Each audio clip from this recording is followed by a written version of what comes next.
Are you an iTunes user? Well, here is what you need to know.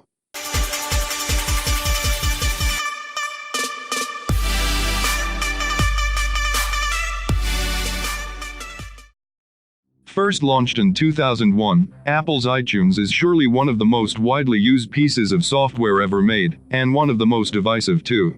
As useful as the music and media management tool has been over the years, especially to those of us with iPods, iPhones, and iPads, it has also morphed, expanded, and evolved to be a bloated and oft confusing bit of legacy software.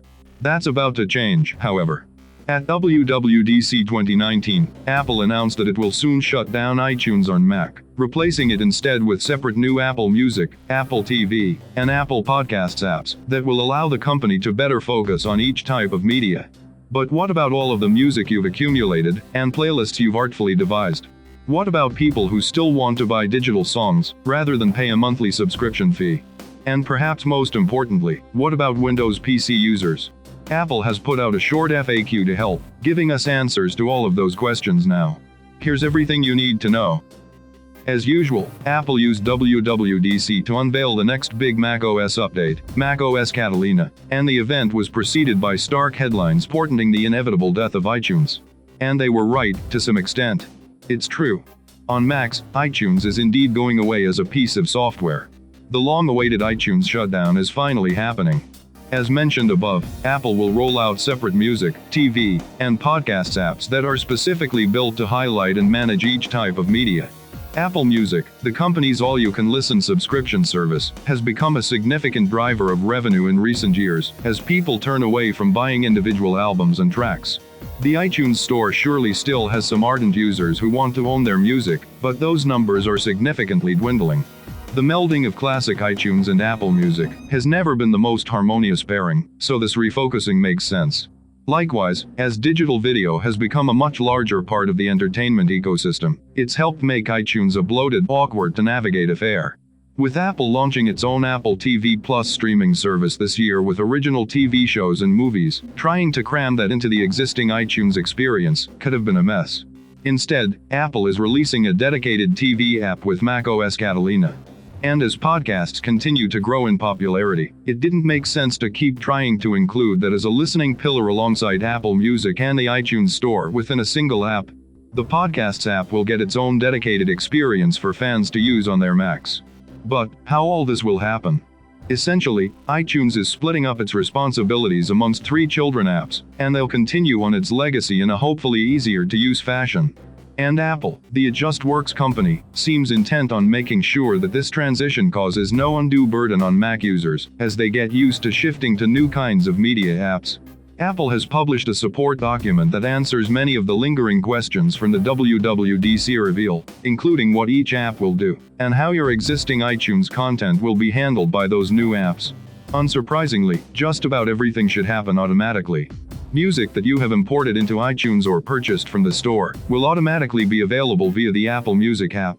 That also applies to playlists and smart playlists, so you don't have to worry about your workout jams or best summer ever playlists going anyway. They'll still be as amazing as ever within Apple Music. Surprisingly, the iTunes Store itself isn't going away. It will simply be a tab within the Apple Music app on Mac. If you subscribe to the Apple Music service, you can even hide the iTunes Store listing, just for simplicity's sake. Meanwhile, the iOS and Apple TV versions of the iTunes Store will remain exactly as they are today. Podcasts from iTunes, expectedly, will be automatically transferred into the new Podcasts app, along with your subscriptions. Audiobooks will be sent to the updated Apple Books app on Mac, however, and you'll use that app to purchase any further audiobooks in the future. Movies and TV shows that you bought or rented from iTunes will automatically show up in the Apple TV app, then, which you'll use for future purchases and rentals.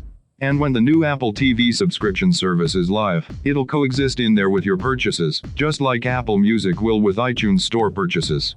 Got account credit in iTunes? Don't worry, it'll transfer over. Same for any iTunes gift cards you have laying around right now. You don't need to hurry to redeem those right away.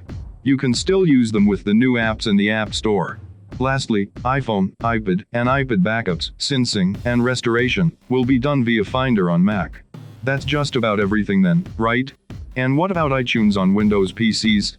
Good question. While Apple is obviously most concerned with pushing the latest and greatest software to its own hardware, iTunes has a huge contingent of users on Windows PC. Many of those probably got hooked in via an iPod, iPhone, or iPad, while others may subscribe to Apple Music. But really, regardless of whether they're still spending money in Apple's ecosystem, they need to be kept happy. Here's the good and bad news. Nothing is changing for PC users.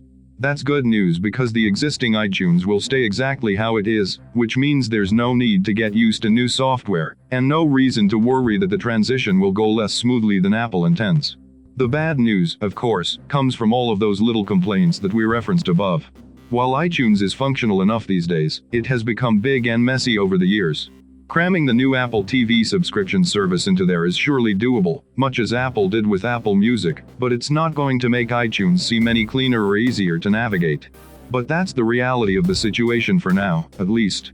Perhaps Apple will roll out the separate apps in the future or otherwise streamline or rework iTunes for the PC audience. We have to think that it's probably not a huge priority in the grand scheme of things, though. Besides, if Macs have the better Apple Entertainment software on board, it's just another potential reason to compel PC owners to switch. All Mac users with compatible devices will see the big changes sometime around September or October, when macOS Catalina rolls out, but those who don't mind playing with pre-release software can get a crack at it sooner. Apple released a developer's build of macOS Catalina following the WWDC keynote, and everyone else can register and download the public beta when it rolls out sometime in July. If you liked this video, please like, comment, and subscribe. This will encourage us to keep posting videos like this.